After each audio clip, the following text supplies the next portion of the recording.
शुरू हो गए अभिषेक बनर्जी के बुरे दिन। अमित शाह से सीधे पंगा लेना पड़ गया भारी। गैर जमानती धाराओं के दर्ज हुआ केस। जेल जाने से अब कोई नहीं रोक पाएगा अभिषेक बनर्जी को। न दीदी का काला लिबास काम आया, न चाटुकार, न अफसरों की फौज दिखा पाई कोई कमाल। शुभेंदु दादा ने शुरू कर दिया आम आदमी के साथ पूरा न्याय। बंगाल में भी लागू हो गया योगी मॉडल। यूपी से आ रहे 2 दर्जन बुलडोजर। लिस्ट हो चुकी है तैयार, शुरू हो गया है विपक्ष का गिड़गिड़ाना। जी हाँ दोस्तों, हर लंबी और काली रात के बाद एक नई सुबह जरूर होती है। पश्चिम बंगाल की सरजमी पर भी पिछले 15 सालों से चली आ रही टीएमसी के सिंडिकेट राज की वो खौफनाक और काली रात अब खत्म हो चुकी है और इंसाफ का एक नया सूरज उग आया है। इसकी सबसे बड़ी दलील और गवाही आज बंगाल की सड़कें दे रही हैं।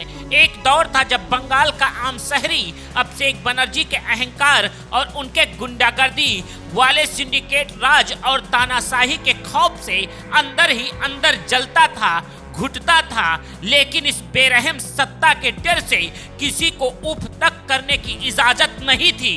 मगर आज ममता बनर्जी के पैर के तले से जमीन खिसक चुकी है।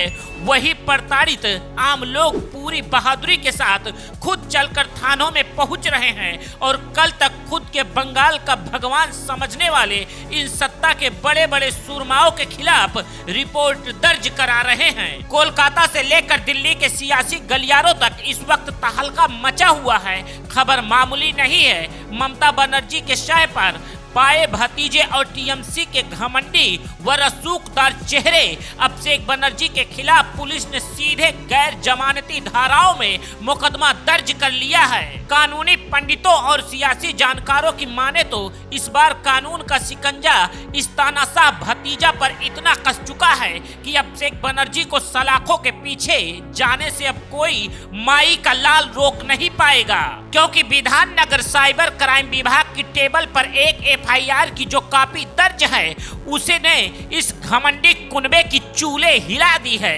यह शिकायत किसी बड़े रसूखदार से नहीं बल्कि राजू सरकार नाम के एक साधारण नागरिक ने दर्ज कराई है, जिसे इस सिंडिकेट राज ने बरसों तक डराया था। शिकायतकर्ता ने साफ आरोप है कि अभिषेक बनर्जी ने सत्ता के नशे में चूर होकर देश के गृह मंत्री अमित शाह और भारतीय जनता पार्टी के अन्य कद्दावर नेताओं को सरेआम खुलेआम गीदड़ भपकी व धमकी दी थी। जैसे ही यह अर्जी पुलिस के हाथ लगी, पूरा महकमा हरकत में आ गया। इसके पीछे ही सबसे बड़ी वजह है मुख्यमंत्री शुभेंदु अधिकारी का वो सख्त मिजाज जो उन्होंने कुर्सी संभालते ही साफ कर दिया था। शुभेंदु दादा ने पुलिस और प्रशासनिक अफसरों की भरी मीटिंग में 2 टूक लफ्जों में कहा था, अब बंगाल में ममता के कुनबे या किसी वीआईपी की मर्जी नहीं चलेगी। हर आम आदमी की फरियाद सुनी जाएगी और आरोपियों का ओहदा चाहे जो हो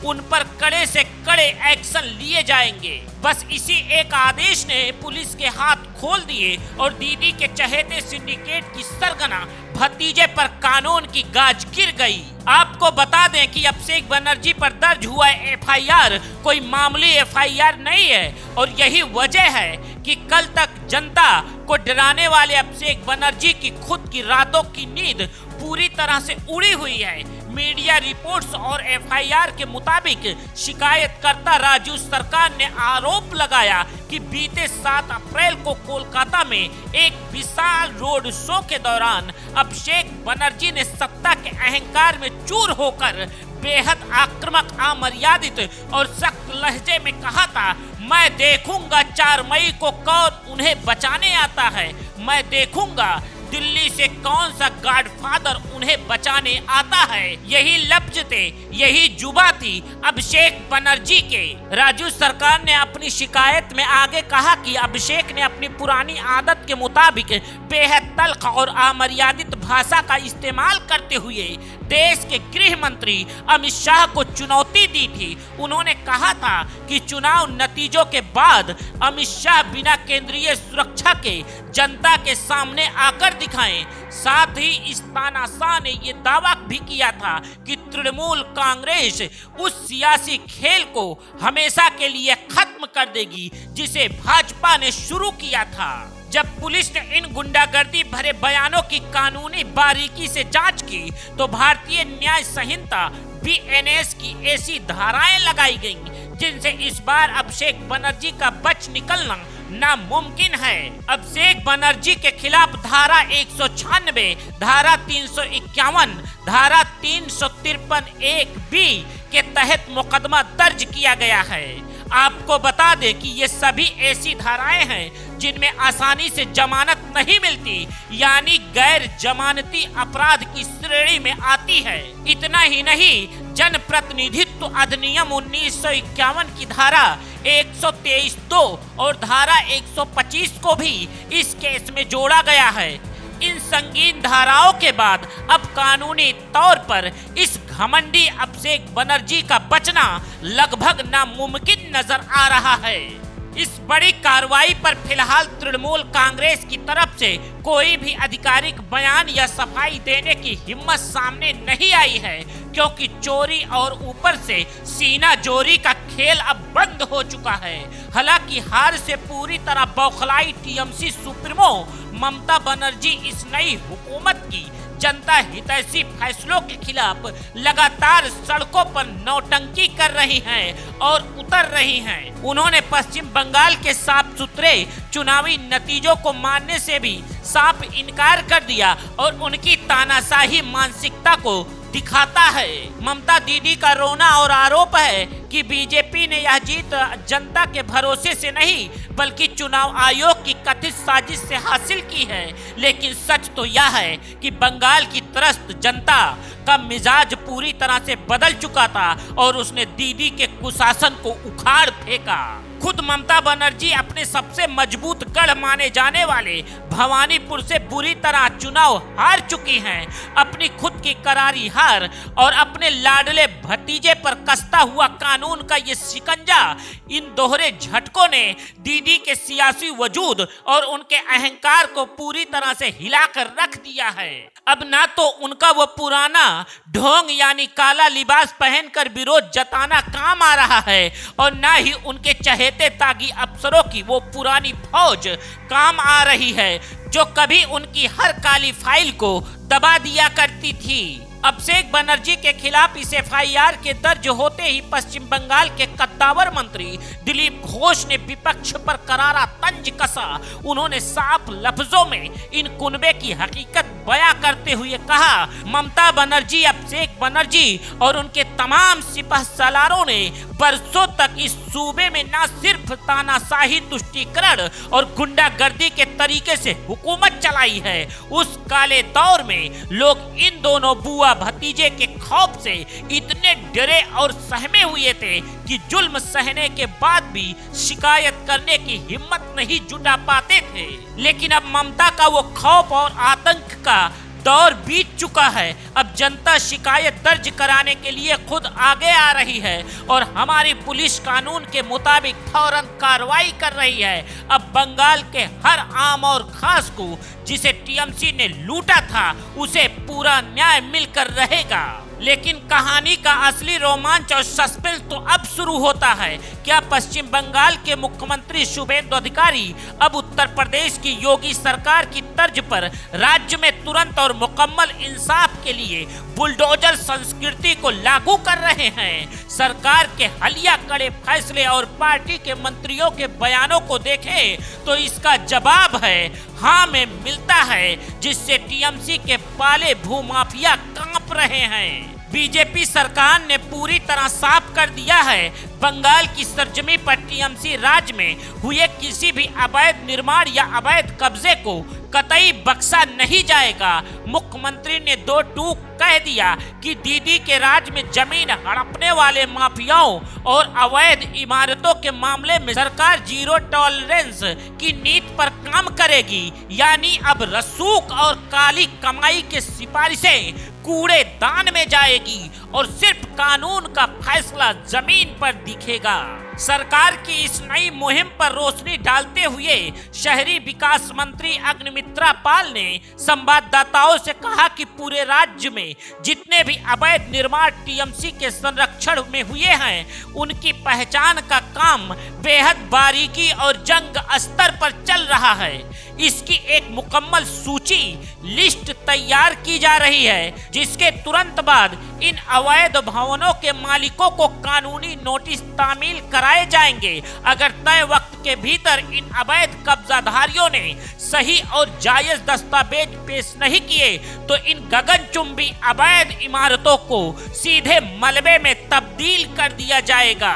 मंत्री अग्निमित्रा पाल ने सीधा प्रहार करते हुए आरोप लगाया कि पिछली भ्रष्ट तृणमूल कांग्रेस सरकार ने अपनी और अपने भतीजे की जेबें भरने के लिए राजधानी कोलकाता और उसके आसपास के इलाकों में भूमाफियाओं को खुलकर पनाह दी, जिसके चलते अवैध निर्माण की बाढ़ आ गई। ममता के पालतू इन ज्यादातर भवन मालिकों के पास न तो फायर लाइसेंस है और न ही दमकल विभाग की एनओसी। यही वजह है कि पिछले वर्षों में जब भी इन इमारतों में आग लगी तो टीएमसी के भ्रष्टाचार के कारण दर्जनों बेगुनाह लोगों की अपनी जान से हाथ धोना पड़ गया। इस बुलडोजर मॉडल की पहली झलक चुनावी नतीजे के दिन ही देखने को मिल गई थी, जब कोलकाता के न्यू मार्केट इलाके में कुछ उत्साहित कार्यकर्ता ने टीएमसी के राजनीतिक संरक्षण में चल रही मांस बेचने वाली एक अवैध दुकान को बुलडोजर से ढहा दिया था। हालांकि उस घटना का वीडियो वायरल होने के बाद पुलिस ने कानून व्यवस्था बनाए रखने के लिए विजय जुलूसों में बुलडोजर ले जाने पर पाबंदी लगा दी और किराए पर बुलडोजर देने वाले के खिलाफ सख्त चेतावनी भी दे दी। लेकिन अवैध कब्जों के खिलाफ प्रशासनिक कार्रवाई का यह सिलसिला थमा नहीं। कोलकाता के पूर्वी छोर पर स्थित तमसिया इलाके में एक चमड़ा कारखाने में भीषण आग लगने से 2 मजदूरों की दर्दनाक मौत हो गई थी, जो टीएमसी की लापरवाही का नतीजा था। प्रशासन ने अगले ही दिन उस कारखाने को अवैध घोषित करते हुए उस पर बुलडोजर चला दिया। हालांकि बाद में हाईकोर्ट ने उस इमारत को पूरी तरह से जमींदोज करने पर फिलहाल अंतरिम रोक लगा दी है।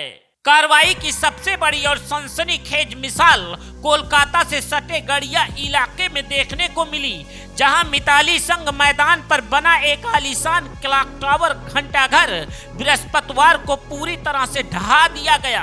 आपको जानकर हैरानी होगी कि साल 2023 में ममता सरकार के कद्दावर और चहेते मंत्री अनुरूप विश्वास की खास गुंडागर्दी और पहल पर इस टावर का निर्माण जबरन कराया गया था। स्थानीय नागरिकों का साफ आरोप है कि बाहुबल और टीएमसी के राजनीतिक रसूख के दम पर उस सार्वजनिक मैदान पर अवैध कब्जा करके यह टावर खड़ा किया गया था, जहां पूर्व मंत्री की बड़ी बड़ी तस्वीरें भी अपनी धौंस दिखाने के लिए लगी थी।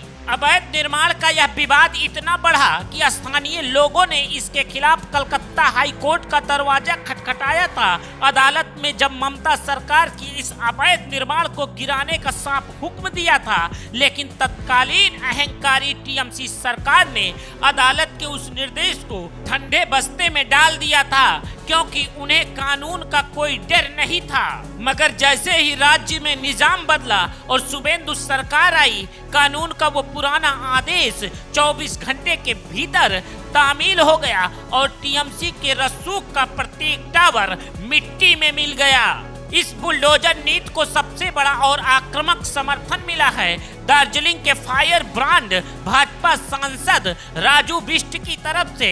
उन्होंने खुलेआम इस बुलडोजर संस्कृति की वकालत करते हुए एक ऐसी घोषणा कर दी जिससे सिलीगुड़ी में ममता और अभिषेक के पाले हुए भूमाफियाओं के खेमे में हड़कंप मच गया। राजू बिष्ट ने साफ कहा है कि अब राज्य में टीएमसी राज वाला कोई भी अवैध कब्जा या इलीगल कंस्ट्रक्शन बर्दाश्त नहीं होगा।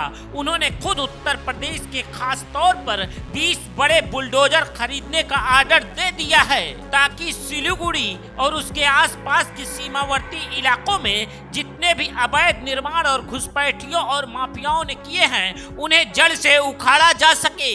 सांसद राजू बिष्ट ने इन अवैध कब्जा करने वाले टीएमसी के गुंडों को बेहद कड़े लफ्जे में चेतावनी देते हुए कहा, इससे पहले कि सरकार कि ये 20 बुलडोजर आपके दरवाजे पर पहुंचे, आप खुद ही अवैध निर्माण को हटा लें, क्योंकि अगर ये बुलडोजर एक बार चल पड़े तो नुकसान इतना बड़ा होगा कि आप उसकी भरपाई नहीं कभी कर पाएंगे। दूसरी तरफ इस ताबड़तोड़ और लोकप्रिय कार्रवाई को देखकर टीएमसी और विपक्ष के खेमे में भारी बेचैनी और रोना धोना मचा है। इन विपक्षी दलों का कहना है कि पश्चिम बंगाल जैसे संवेदनशील राज्य में उत्तर प्रदेश की तर्ज पर बुलडोजर संस्कृति को लागू करना संवैधानिक रूप से सही नहीं है, क्योंकि ये लोग बरसों से इसी अवैध कमाई पर पल रहे थे। विपक्ष का दलील है कि किसी भी निर्माण को गिराने से पहले पूरी कानूनी प्रक्रिया और अदालती नोटिस का कड़ाई से पालन करना चाहिए। तो दोस्तों, पश्चिम बंगाल की सियासत आज ऐसी ऐतिहासिक और बेहद दिलचस्प मोड़ पर आकर खड़ी हो गई है, जहां बरसों का सिंडिकेट राज, बुआ भतीजे की तानाशाही और रसूख का नशा चूर चूर होता हुआ दिखाई दे रहा है। अमित शाह को सरेआम खुले चुनौती देने वाले और खुद को कानून से ऊपर समझने वाले अभिषेक बनर्जी आज खुद ही अपने बुने कानूनी चक्रव्यूह में फंसे हैं और उनके सामने जेल की सलाखें साफ नजर आ रही हैं। वहीं दूसरी तरफ शुभेंदु अधिकारी की सरकार और यूपी से मंगाए जा रहे 20 बुलडोजर इस बात का साफ इशारा है कि अब बंगाल में ममता बनर्जी के तुष्टीकरण, उनकी गुंडागर्दी वाली सिंडिकेट और रसूख की सिफारिशें हमेशा के लिए दफन होने वाली हैं। इस पूरे सनसनीखेज मामले में आपकी क्या राय है? क्या जनता को धमकाने वाले अभिषेक बनर्जी पर यह गैर जमानती केस और उनके सिंडिकेट के अवैध निर्माण पर बुलडोजर का यह प्रहार बिल्कुल सही है? कमेंट बॉक्स में अपनी बेबाक और कीमती राय हमसे जरूर साझा करें। देश और सूबे की ऐसी ही हर खोजी, तीखी और निष्पक्ष रिपोर्ट के लिए हमारे चैनल को सब्सक्राइब करना और बेल आइकन दबाना बिल्कुल ना भूलें। जय हिंद।